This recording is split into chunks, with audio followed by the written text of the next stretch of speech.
My name is David Harrison Greis, and this is the Greis Report. Tonight's going to be a little bit different. So number one, I'm going to lay out a story like I usually do.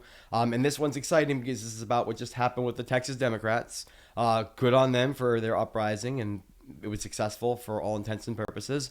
But we're also going to be discussing narratives and what that means for our side and how that's all going to be playing into the future. So let's begin. I've been following this story since last night when it first started, as I'm sure most of you at home have also been doing. The first source that I'm pulling from is the New York Times because this is the source that alerted me to something going on. So basically what happened was, and I'm going to give you some context and a timeline here based upon a combination of different sources, but specifically from the New York Times, what they said was about 50 members or so of the Texas Democratic Congress, and that's the Texas State Congress, meaning state level, staged a walkout.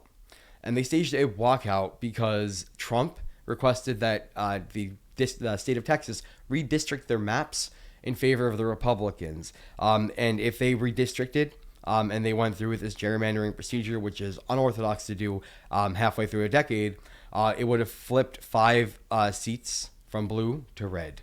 And that would have given them more of a majority, and that would have been problematic. So the heroes in the House in Texas decided to walk out. It was a protest. Don't let the mainstream media tell you that it was a fleeing or a running. It wasn't. They bravely protested. They walked out.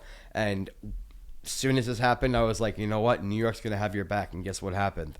The next stage in the process, this one comes from ABC7, a local New York station, this morning, Monday, August the 4th. Basically what happened was ABC7 reported that Kathy Hochul, the governor of New York, was set to meet with the delegation from the Texas Democrats. And they were going to be doing this amid the redistricting efforts. More importantly, something I really want to highlight here is that Governor Hochul actually said she was open to redistricting the state of New York, provided that Texas fires the first shot. And guess what? They did. And guess what?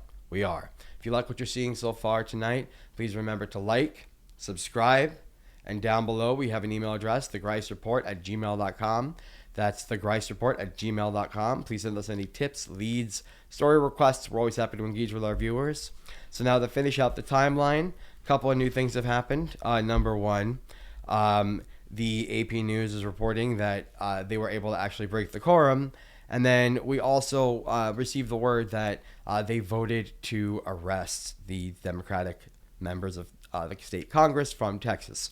And this was Governor Abbott of Texas who decided this.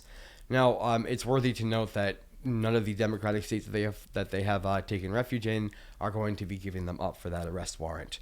We don't knock on our side. That's not what we do. So now let's remember that this is still a developing story, and we're going to be following this closely. It's a victory in a longer war, and that's what Kathy Hochul called it, a war.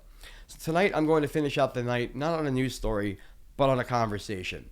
So one of the things that I've noticed lately is that as more and more of the mainstream media is capitulating to the Orange Menace and his clown force, what's happening here is that we're seeing more and more negative language about the Democrats. So I saw headlines last night saying Democrats run away from Texas, Democrats flee Texas, but that's not what happened.